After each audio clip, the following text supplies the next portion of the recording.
ஓம் சாந்தி. B K. Surajbhai அவர்களின் தாரணை வகுப்பு ஜனவரி 23, 2026. நமது தவத்தின் மாதம் நடந்து கொண்டிருக்கிறது. பாபாவும் நம்மை நன்றாக பாலனை செய்து கொண்டிருக்கிறார். நமக்கு மிகுந்த சுகமளிக்கின்றார். பாபா நமக்கு நினைவுபடுத்தியிருக்கிறார். உங்களது ஒளியால் முழு உலகும் ஜொலிக்கின்றது என்கிறார். உங்களால் முழு உலகிலும் ஒளி பரவுகிறது. உலக மக்கள் அந்த ஒளியை தேடி வருவார்கள் என்கிறார். எனவே நாம் நமது மனநிலையை உயர்த்தி கொள்வோம். யோகத்தில் நிலைத்து விடுவோம். அதன் மூலம் கலங்கரை விளக்காகி முழு உலகிலும் ஒளியை பரவச் செய்வோம். அதன் மூலம் மனிதர்கள் பகவானை தெரிந்து கொள்ள முடிய வேண்டும். இதன் மூலம் உலக மாற்றம் ஏற்படும். அதற்காக தன்னைத்தான் முழுவதுமாக லேசாக்கிக் கொள்வது பரம அவசியமானதாகும். நாம் ஃபரிஸ்தாக்களாக ஆக வேண்டும். லேசாக இருப்பதற்காக பாபா நமக்கு சகஜமான யுக்தியை கூறியிருக்கிறார். எனது கரம் பாபாவின் கரத்தில் இருக்கிறது. அவரே எனது பொறுப்பாளர் ஆவார். அவர் எனது அனைத்து சுமைகளையும் போக்குவதற்காக வந்திருக்கிறார். அவர் என்னை உயர்ந்தவராக ஆக்க வந்திருக்கிறார். எனக்கு சுயராஜ்யத்தை வழங்க வந்திருக்கிறார். நான் இழந்துவிட்ட சக்திகளை எனக்கு மீண்டும் கொடுக்க வந்திருக்கிறார். நாம் நமது வாழ்க்கையினை அவரிடம் ஒப்படைத்து விடுவோம். பாபாவிடம் தன்னைத்தான் ஒப்படைத்து விடுவோம். பாபா, நான் உங்களுடையவனாவேன்.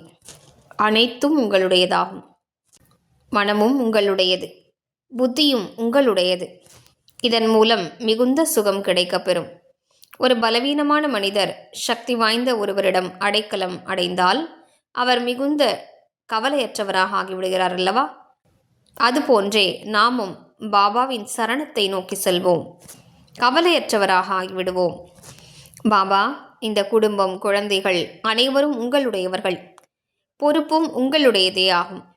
இந்த சமர்ப்பண உணர்வு நம்மை கவலையற்றவராக ஆக்கிவிடும். மேலும் உயர்ந்தவராக ஆக்கிவிடும். அப்போது பாபாவும் கூறுவார், குழந்தைகளே, நானும் உங்களுடையவன். மேலும் எனது அனைத்தும் உங்களுடையதாகும். ஆனால் இது உண்மையானதாக இருக்க வேண்டும். ஏதோ தேவை இருக்கிறதென்றால் பாபா, நாங்கள் உங்களுடையவர்கள் என்று கூறக்கூடாது. உண்மையான சமர்ப்பண உணர்வு இருந்ததென்றால் உங்களது குடும்பமும் சுகமாக இருக்கும். உங்களது குழந்தைகளும் சுகம் நிறைந்தவர்களாக ஆகிவிடுவார்கள். உயர்ந்த ஒழுக்கமுடையவர்களாகி விடுவார்கள். உங்களது வாழ்க்கை பிரச்சனைகளிலிருந்து விடுபட்டு இருக்கும். இந்த சமர்ப்பண உணர்வு என்பது மிகுந்த ஆழமான விஷயமாகும். இதில் மிகப்பெரிய இரகசியம் அடங்கியிருக்கிறது. இதில் மிகுந்த சக்தியும் கிடைக்கப்பெறுகிறது. இன்றிலிருந்து பயிற்சி செய்வோம். பாபா, இந்த மனம் உங்களுடையதாகும். உங்களது எண்ணங்கள் எதுவோ அதுவே எனது எண்ணங்களாகும். உங்களுக்கு எது பிடிக்குமோ எனக்கும் அதுவே பிடிக்கும். நாங்கள் என்ன நினைக்க வேண்டுமென்று நீங்கள் விரும்புகிறீர்களோ அவற்றையே நாங்கள் சிந்திப்போம். பாபா, உங்களது விருப்பத்திற்கு மாறாக நாங்கள் எதுவும் செய்ய மாட்டோம். புத்தியும் உங்களுக்கு அர்ப்பணம். அகம்பாவத்திலிருந்து விடுபட்டு தெய்வீகமாக ஆகிவிட்டோம். புத்தி சுத்திகரிக்கப்பட்டு விட்டது. இப்போது நாம் நமது புத்தியை அந்த அளவிற்கு சுத்தமாக்கி விடுவோம். அதில் பாபா வந்து அமர முடிய வேண்டும். ஏனென்றால் நமது புத்தியானது சுத்தமாக தெய்வீகமாக இல்லை என்றால் அதில் எவ்வாறு பகவான் வந்து அமர முடியும்? நாம் பாபாவின் நினைவு நிறைக்க வேண்டுமென்று விரும்புகிறோம்.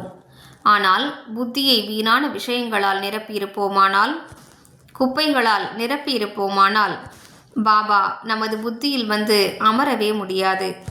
அதாவது நாம் யோகத்தில் நிலைக்க முடியாது. எனவே தன்னைத்தான் முழுவதுமாக சமர்ப்பணம் செய்து புத்தியை சுத்திகரித்து விடுவோம். அதன் மூலம் நிரந்தரமாக பிரபு இதில் வந்து வசிக்க முடிய வேண்டும். மேலும் இன்று முழு நாளும் கல்ப மரத்திற்கு சகாஷ் கொடுப்போம். நான் பூர்வீகமான ஆத்மா ஆவேன். நான் அனைவரையும் பரிபாலனை செய்ய வேண்டும். எனவே எனது சிந்தனைகள் மிக உயர்ந்தவையாக இருக்க வேண்டும். காட்சியை உருவாக்குவோம். என் தலை மீது கல்ப மரம் நின்று கொண்டிருக்கிறது.